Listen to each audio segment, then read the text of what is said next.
ಸ್ವರಯೋಗ ಉಪಯೋಗಿಸಿಕೊಂಡು ವಿದ್ಯಾರ್ಥಿಗಳ ಉನ್ನತಿಗೋಸ್ಕರ ಹೇಗೆ ನಾವು ಬಳಸ್ಕೋಬಹುದು. ಸ್ವರಯೋಗವನ್ನು ವಿದ್ಯಾರ್ಥಿಗಳ ಉನ್ನತಿಗೋಸ್ಕರ ಹೇಗೆ ಬಳಸ್ಕೋಬಹುದು ಅಂತ ನಾನು ತಿಳಿಸ್ಕೊಡ್ತೀನಿ. ಈಗಾಗಲೇ ಎಲ್ಲ ಇಲ್ಲಿ ತಾಯಿ ತಂದೆಯವರು ಇರ್ತಾರೆ, ಸೊ ಪೇರೆಂಟ್ಸ್ ಇರ್ತಾರೆ. ಖಂಡಿತ ಇದು ನಿಮ್ಮ ಮಕ್ಕಳಿಗೆ ಕಲಿಸ್ಕೊಡಿ.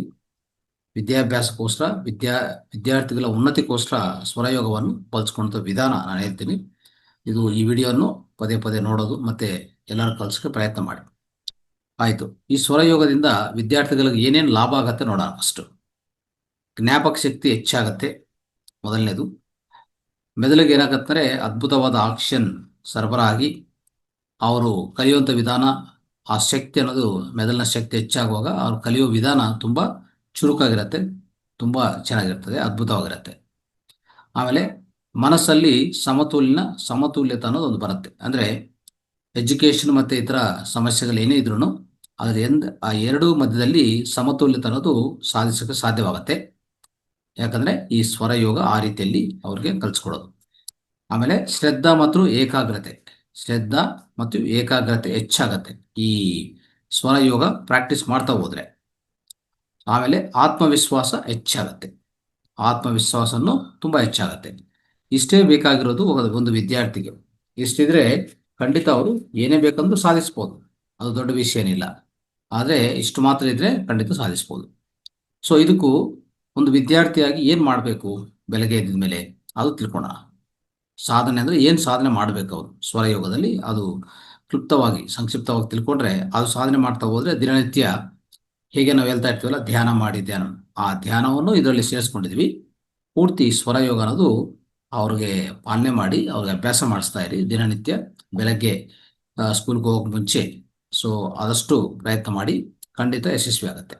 ಯಾವುದೇ ವಿದ್ಯಾರ್ಥಿಗೆ ಅವರ ಮಾರ್ಕ್ಸ್ ಆಗಲಿ, ಅವರ ವಿದ್ಯೆಯಲ್ಲಿ ಆಗಲಿ, ಪ್ರತಿಯೊಂದರಲ್ಲಿ ಉತ್ತೀರ್ಣತೆ ಸಾಧಿಸ್ತಾರೆ ಖಂಡಿತವಾಗಿ. ನೋಡಿ, ಸೊ ಈ ಸ್ವರವನ್ನು ಏನಂದರೆ ಬೆಳಗ್ಗೆ ಎದ್ದಿದ ಮೇಲೆ ಆ ವಿದ್ಯಾರ್ಥಿ ಏನು ಮಾಡಬೇಕಂದ್ರೆ ಸ್ವರವನ್ನು ಗಮನಿಸಬೇಕು.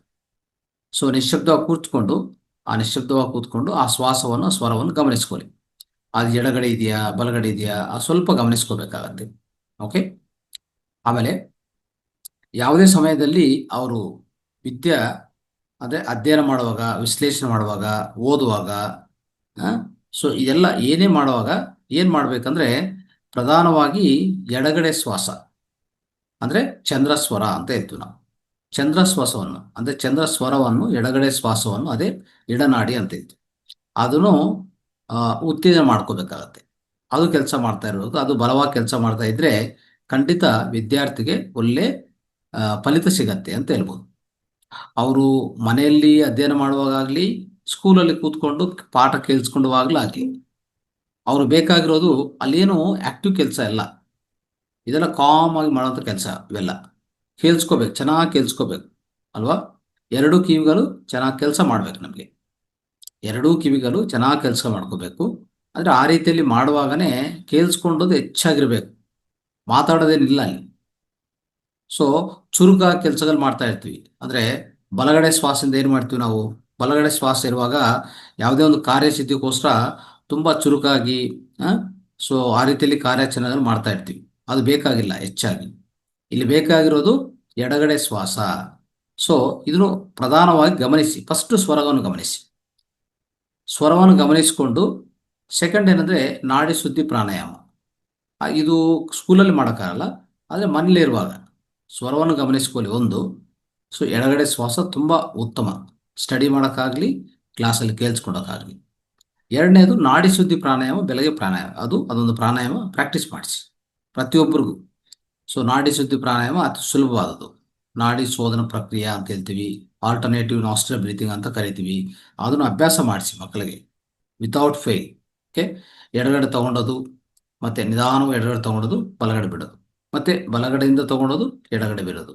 ಈ ರೀತಿಯಲ್ಲಿ ನಾಡಿ ಶೋಧನ ಪ್ರಕ್ರಿಯೆ ಮಾಡುವಾಗ ಸೊ ಅವರಲ್ಲಿ ಏನಾಗತ್ತಂದರೆ ನಾಡಿಗಳು ಶುದ್ಧಿ ಆಗತ್ತೆ, ಮೆದುಳಿನ ಕೆಲಸ ಹೆಚ್ಚಾಗತ್ತೆ. ಅರ್ಥ ಆಯ್ತಾ?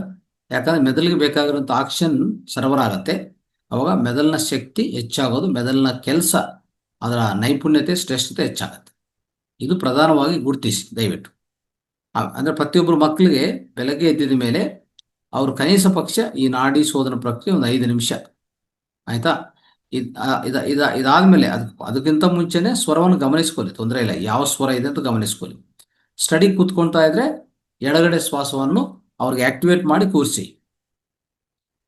ಓಕೆ, ಸ್ವರವನ್ನು ಗಮನಿಸೋದು, ಅದು ಯಾಕಡೆ ನಡೀತಾ ಇದೆ ಅಂತ ನೋಡೋದು. ಅವರು ಸ್ಟಡೀಸ್ ಮಾಡ್ತಾ ಇದೆ ಅಂದರೆ, ಅಧ್ಯಯನ ಮಾಡ್ತಾ ಇದೆ ಅಂದರೆ ಆ ಸೃಜನಾತ್ಮಕನೂ ಹೆಚ್ಚಾಗುತ್ತೆ, ಅಂದರೆ ಕ್ರಿಯೇಟಿವಿಟಿನೂ ಹೆಚ್ಚಾಗುತ್ತೆ.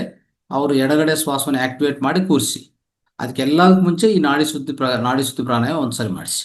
ಓಕೆ, ಅದಾದಮೇಲೆ ನಾಡಿ ಶುದ್ಧಿ ಪ್ರಾಣಾಯಾಮ ಆದಮೇಲೆ ಇನ್ನೂ ಚೆನ್ನಾಗಿ ಆಗಬೇಕು ಅಂತಂದರೆ ಅವ್ರು ಮಾಡಬೇಕಾಗಿರೋದು ಓಂಕಾರ.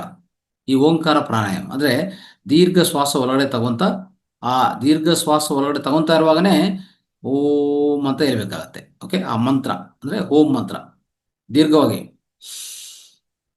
ಓ,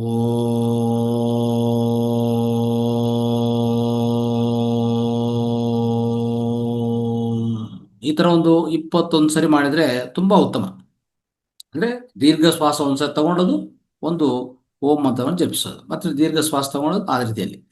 ಆ ರೀತಿಯಲ್ಲಿ ಈ ಓಂ ಮಂತ್ರವನ್ನೋದು ತುಂಬ ಒಳ್ಳೆ, ಅಂದರೆ ಮನಸ್ಸಿನ ಆ ಪ್ರಶಾಂತತೆ ಆಗಲಿ ಮತ್ತು ಆ ವಿದ್ಯಾರ್ಥಿಗೆ ಏಕಾಗ್ರತೆ ಆಗಲಿ ತುಂಬ ಹೆಚ್ಚು ಮಾಡುತ್ತೆ ಅಲ್ವಾ. ಸೊ ಅದಕ್ಕೋಸ್ಕರ ಇದೊಂದು ಓಂಕಾರ ಪ್ರಾಣಾಯಾಮ ಅಂತ ಇದ್ವಿ ನಾವು, ಅದನ್ನು ಮಾಡಿಸಿ. ಓಕೆ, ಅದೊಂದು 5 ನಿಮಿಷ.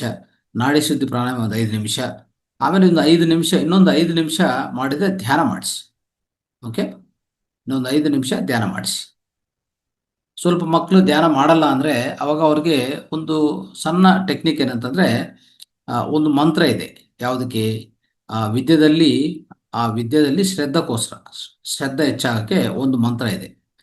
ಓಂ ಐಂ ಸರ್ವಸ್ಥಹೇ ನಮಃ, ಓಂ ಐಂ ಸರ್ವಸ್ಥಹೇ ನಮಃ ಅಂತ ಒಂದು ಮಂತ್ರ. ಇದು ವಿದ್ಯೆಯಲ್ಲಿ ಶ್ರದ್ಧೆ ಹೆಚ್ಚು ಮಾಡುತ್ತೆ. ಯಾರಾದರೂ ಧ್ಯಾನ ಮಾಡೋಕ್ಕೆ ಒಪ್ಕೊತಾ ಇಲ್ಲ ಮಕ್ಕಳು ಅಂತ ಸ್ವಲ್ಪ ಏನಾದರೂ ರೆಸಿಸ್ಟ್ ಮಾಡಿದರೆ ಆವಾಗ ಇದೊಂದು ಟೆಕ್ನಿಕ್ ಉಪಯೋಗಿಸಿ ಸಾಕು, ಆಯಿತಾ. ಇಷ್ಟು ಮಾಡಿದರೆ ನೋಡ್ಕೊಳ್ಳಿ, ಇಷ್ಟು ಮಾಡಿದರೆ ನಮಗೆ ಅದ್ಭುತವಾದ ಫಲಿತ ಗ್ಯಾರಂಟಿ ಸಿಗತ್ತೆ.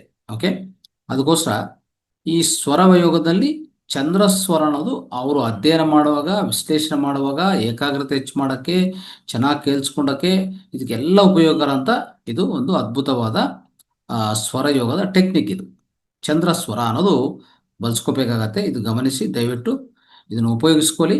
ಎಲ್ಲ ಮಕ್ಕಳಿಗೆ ಇದು ಅಭ್ಯಾಸ ಮಾಡ್ತಾ ಹೋಗಿ. ಧನ್ಯವಾದಗಳು.